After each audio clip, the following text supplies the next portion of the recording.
Hey, this is Justin Wells, and you're listening to The Barn.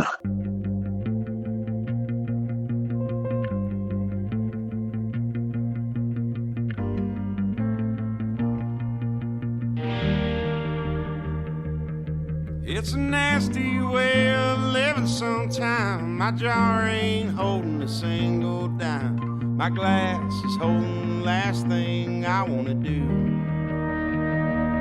I'm gonna drink every dime I make tonight. I'll die just to get a room. It's a bad, bad business, this trying to forget you. Well, our souls are a little older, but you can't tell and learn a thing. If there's 12 that got invited, we're 13.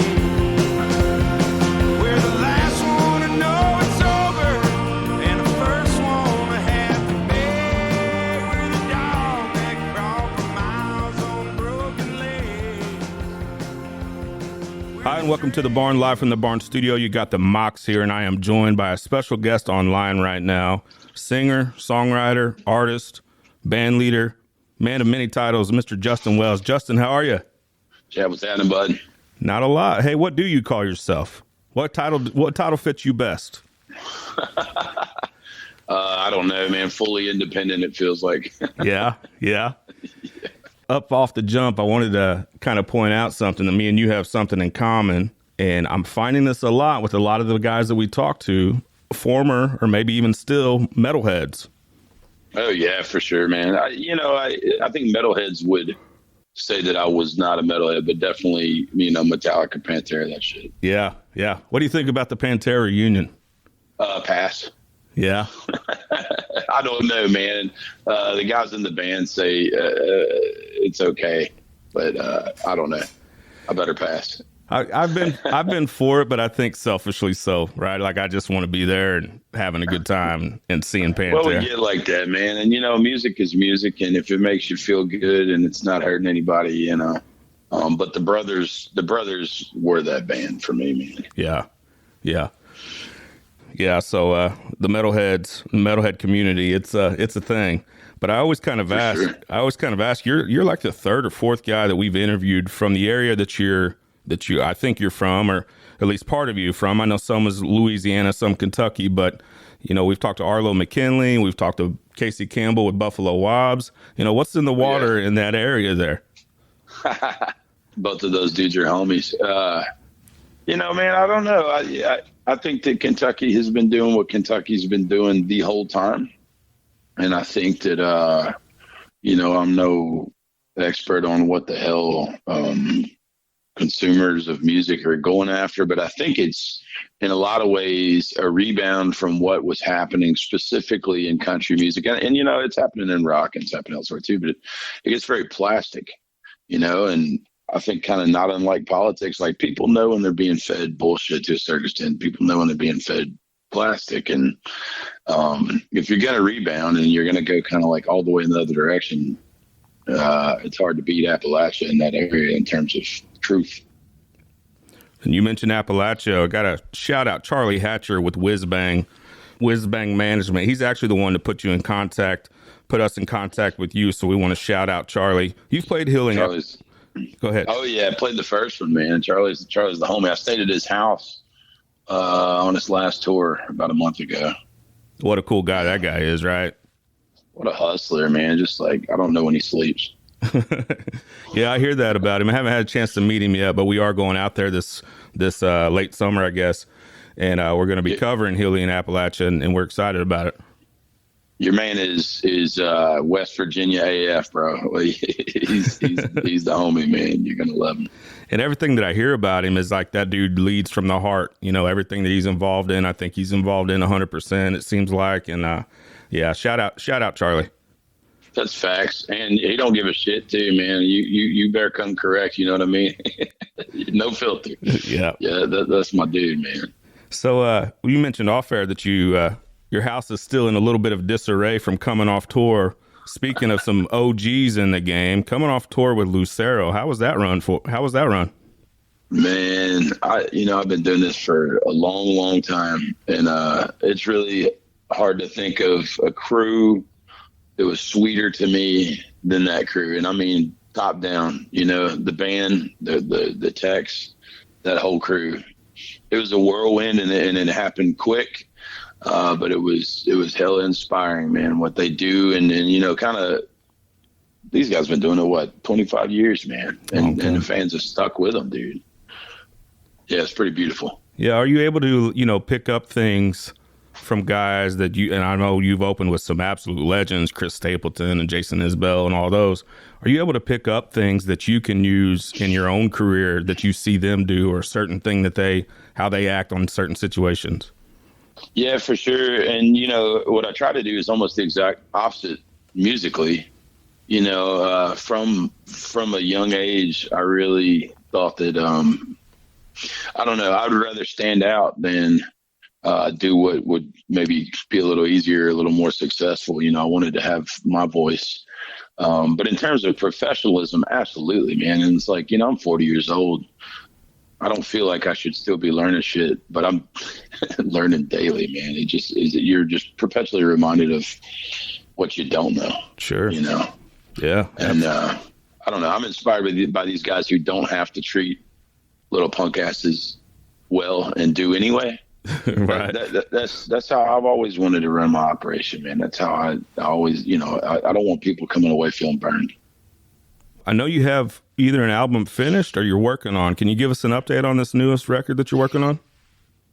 It's, you know, if you dug into my work, I think it changes pretty significantly, especially post Fifth on the Floor, my solo stuff. Every album is different. And, you know, I'm an album guy, man. I like to put the record on, press play.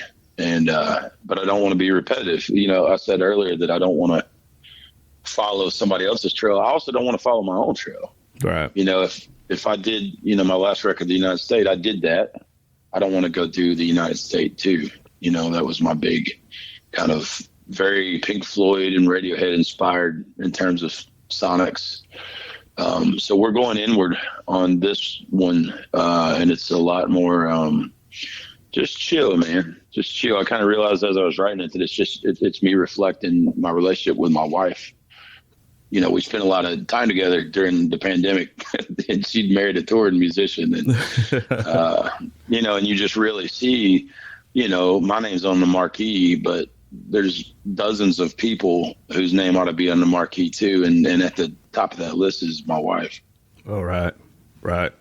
Man, same over here. I actually, you know, I actually married my high school sweetheart. We've been together a long time, and you know, it's easy to kind of get comfortable in life, and you kind of forget about who's really behind everything. And yeah, if I had an album, I'd probably shout out my wife as well. Good call on that one. Yeah, man. Actually, I married my high school sweetheart. No kidding. She was my prom date, but we took an 8-year vacation in the middle, and kind of found each other again. So wow. Yeah, unlikely story. It's an unlikely story. Without her, I don't think anything that I'm a part of is happening. So shout out to the wives. Same. Yes, sir. Can we go back a little bit just for a few songs and hear a little bit of some of your work? Yeah, I'd love to, man. Old man never farmed, he never worked in the mines, but he's worked his hands down to the bone. The pennies he saved kept the bills halfway paid, but now his body's 3/4 gone. My mama's never had a drink in her whole life. She never saw too much in it that's good. And given half a chance. So I've been a Justin Wells fan for many years now, and you know, that's a redo, or I guess a version, a cover of a song that was on Dawn in the Distance. That's 3/4 gone, but you released it with our vinyl sessions. Yeah, end of last year. We recorded it in August, and you might be sensing a theme here because I told you off air that I got nailed with some food poisoning last night. But dude, we had COVID during that session. me and two of our vinyl crew. I don't know who gave to who or whatever, COVID be COVID, but I was dying, dude. We were in this like 95-degree warehouse, and I can tell just when you hit play just then, it's a little slower than I might would have played it. But I also kind of love stuff like that, man. Like you talk about like being honest, like it was honestly hot as hell. It was 95 degrees in this old abandoned warehouse, and there's this young gal that her job was to wipe my face between takes, and I feel for her. Shout out, I forget her name, but so I was a fan of the original 3/4 going off the record. Sure. And I heard that, and man, it feels and sounds to me like a completely different song. And I feel like what I liked about it so much is it brought it back to life. I think a song that was maybe 5, 6, or maybe longer. So several years old at that point, and it just gave it new life. And I love how you guys did it. I love that it was slowed down and a little bit more sad, I guess. Yeah, it had that somber feeling to it. So I loved what you guys did with that. Well, we knew we wanted to, by intent, especially going into this next record. Like I said, we're kind of bringing it in a little bit. I wanted to kind of be on that, for lack of a better term, the tender side, just tear it down to the song. And, we had 4 songs from those sessions. I wanted to do one from both of my solo records, and then an old one that I've never released, and then a new one that'll be on the next record. And just kind of tie it all together. When you get these opportunities to do something like that, like our vinyl, what are you going to do, man? You want to make it unique in a way. And I kind of liked it being this, I don't know, a look at different phases. So do they come to you with that? Do they offer you that opportunity? Yeah, they went through my agent, Jesse Schuster, who is buds with them. And I had met them, if not before playing the Bluebird down in Nashville, maybe at the Bluebird. Just a good crew, man. There was a lot of fun, and not fun in the moment. It was rough in the moment, but man, just what a spectacular crew. Nashville gets a bad rap. Plenty of it's deserved, but right. Not everybody, plenty of Nashvilleans are gangsters and good people, man. And that's what they are. The Bluebird is a legendary club. Can you tell us about Bluebird and what that's like? It's cool, man. I find myself, we talk about like being an old heavy music dude. I wasn't raised on country music, man. And so I end up in these spaces sometimes, people call what I do country, and that's fine. I've written some country songs. I don't know that I'm necessarily country, but sometimes I find myself like, maybe I should be a little more in awe of where I'm at, because, it was an absolute pleasure to play the Bluebird. It was a big deal, but I'm not always maybe aware of the significance. But if you're playing like the Roxy or something, or Whiskey A Go Go, let's go, dude. Right. Give me I'm an animal best at home in the nasty, painted black stickers everywhere, rock clubs, barely air conditioned. I get that. I hear that in your music too, that a little bit of grit behind what you're doing. And I guess you're right. I guess some people would consider it country, and I don't really like to, put music in genres. But it does help with communicating, things about music. And I feel like it's something you have to do. But yeah, I definitely hear that grit in what you guys do. Yeah, it doesn't bother me. Like country is as apt as anything, but I'm pretty ignorant. Like I said, country specifically, and a lot of these kind of like roots genres they're steeped in traditionalism. And so sometimes I'm a little like, man, I hope I'm not disrespecting what you're supposed to do with the pedal steel guitar on this thing. You know what I mean? Right. Like, yeah. I just don't really, for my art, I don't really care, Right. Can we hear another one? Yeah, man. This one is off the United States, and it's Never Better.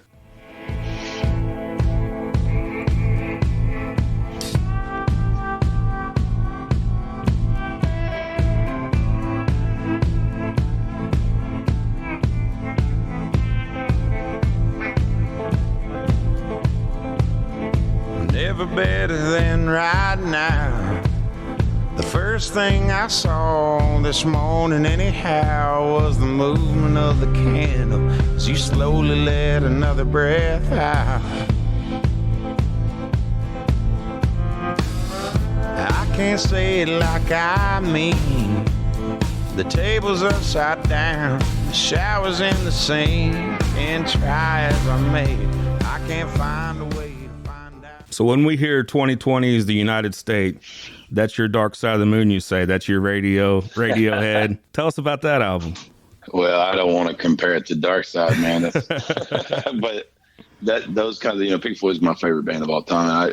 Conversation we had going into this record was Dwayne Lundy, who's my producer, and he's done these last 3 records and scattered singles. We were just talking about bigness. A lot of what we both miss out of like Americana and somewhat country is like, they sound great. It's raw. And that's what a lot of people are drawn to, especially today. But, man, like the studio, that's one more instrument. Like play that instrument. You know what I mean? Like how big could we make it?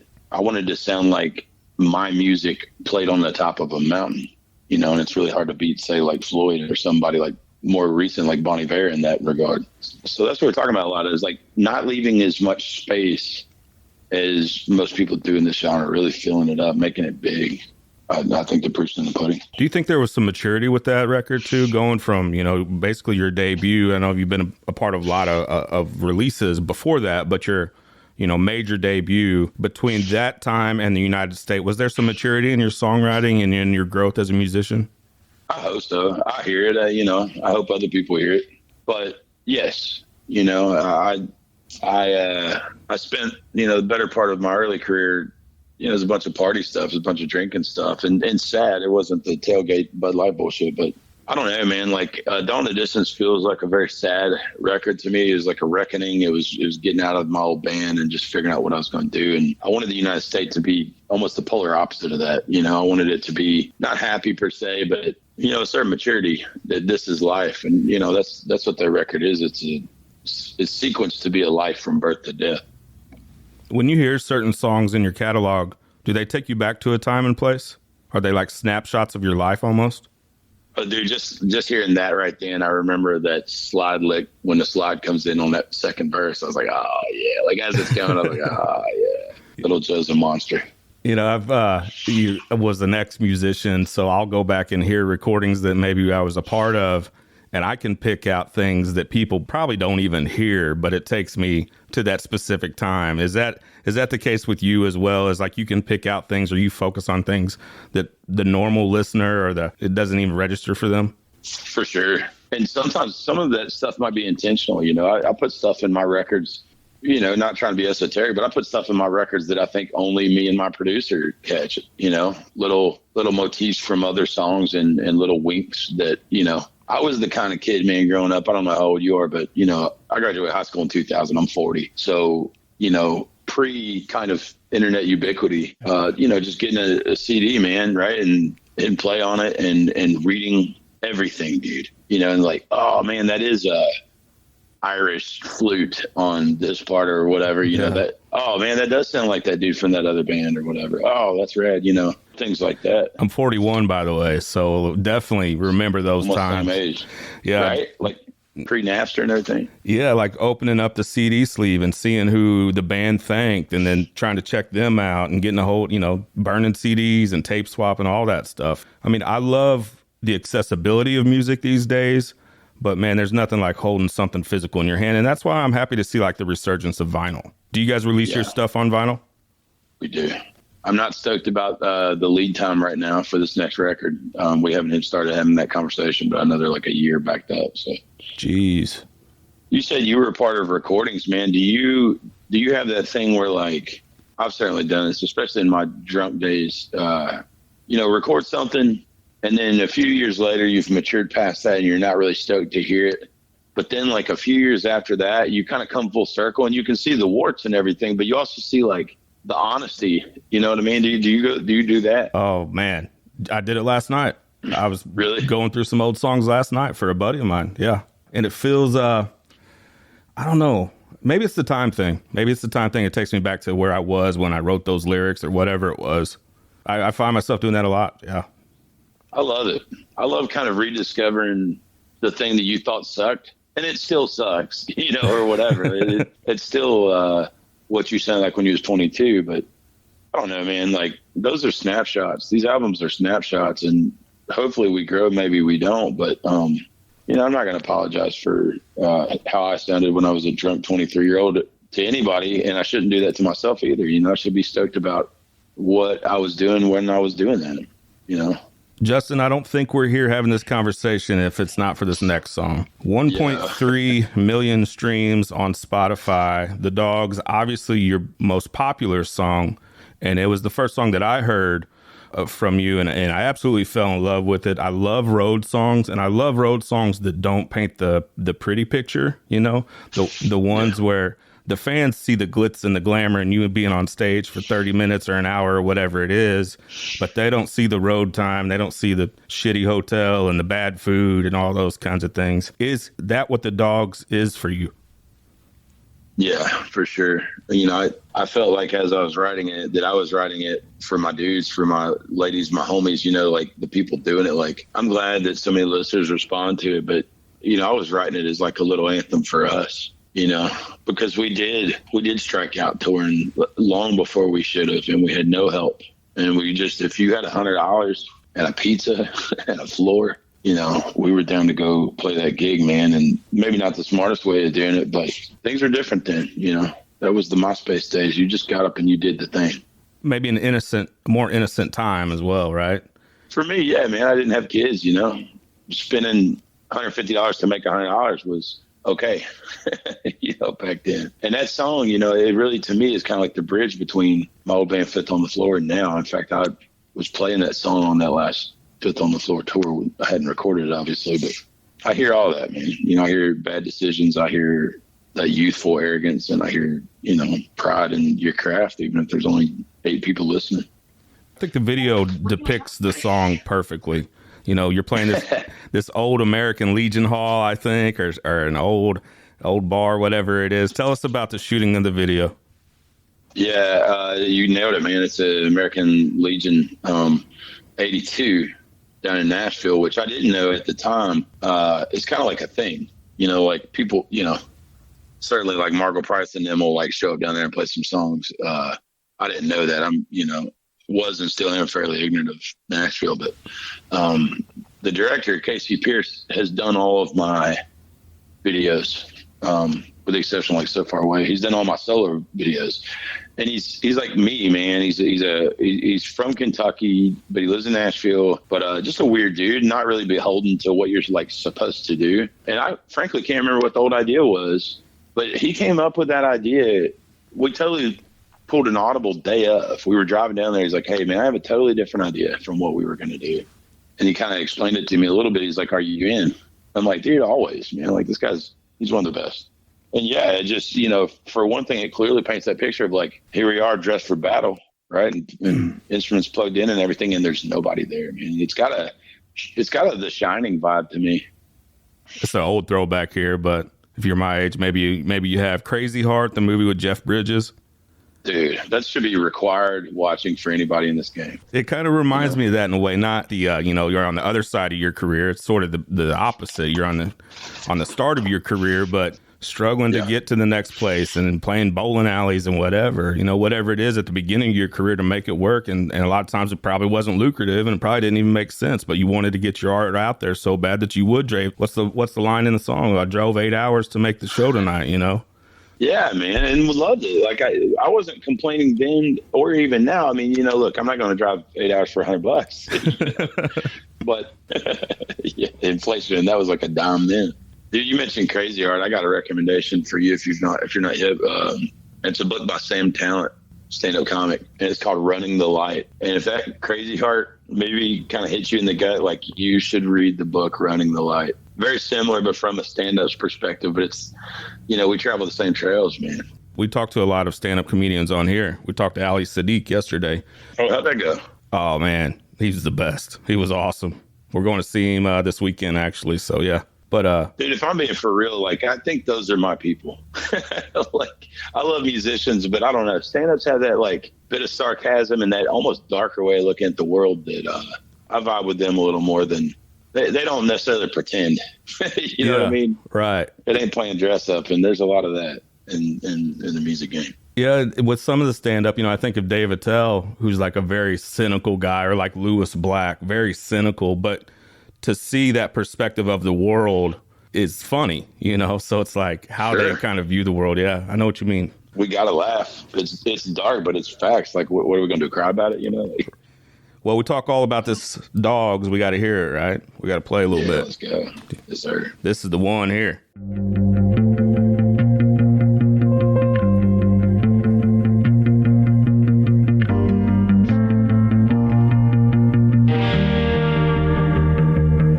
It's a nasty way of living sometime. My jar ain't holding a single dime. My glass is holding the last thing I want to do. I'm gonna drink every dime I make tonight. I'll die just to get a room. It's a bad, bad business, this trying to forget you. Well, our souls are a little older, but you can't tell and learn to think. The Dogs, man, such a classic song. Thank you for recording that and writing that. Just a great, great song. Yeah, dude, I love my man Blake Cox played the bass on that record, and I love that people talk about that bass line now. You know, it's real straight ahead and kind of lemmy, you know, kind of Motorhead, but I think it's pretty iconic. I'm proud to have been a part of that. It's a big driving force throughout the song. Mm-hmm. Yeah, yep, absolutely. Yep, it's necessary. We'll let you get to the rest of your day, but what does the rest of 2023 look like for you? Do we have any touring plans? Obviously, the album's going to come out at some point, but what about touring? No touring that we can announce, and the album is definitely coming out this year. We are in talks with some folks that we'll get some more years, so we're kind of like playing with their timetable. So I'm not trying to be cagey, but more to announce later on. And you got 2 shows up right now on your website, March 25th in Indianapolis and April 1st in Slade, Kentucky. If you're in that area, you're going to go check out Justin Wells and the boys. Is that the full band or is that just you? It's full band in Indy, man. That's cool. That's a little honky tonk called Duke's. That's a little punk rock honky tonk, and you know I couldn't sell 20 tickets before that place existed, and that one will sell out. So very cool. Get your tickets. That's Indianapolis. Very cool. And you're going to go to justinwellsmusic.com to get everything Justin and all the back catalog and stay up to date on everything that he's got going on. Justin, we appreciate your time today, brother. No way, man. I appreciate you. Thanks for hooking it up, Chad. All right, man. We'll talk soon. Yes, sir.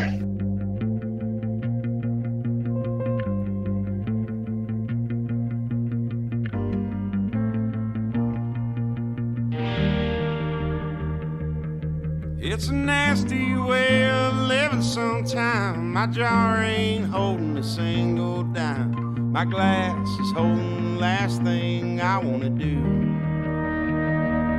I'm gonna drink every dime I make tonight. I'll die just to get a room. It's a bad, bad business, this trying to forget you. Well, our souls are a little older, but you can't tell and learn to think. If there's 12 that got invited, we're 13. We're the last one to know it's over, and the first one to have to beg. We're the dog that crawled for miles on broken legs. We're the dregs.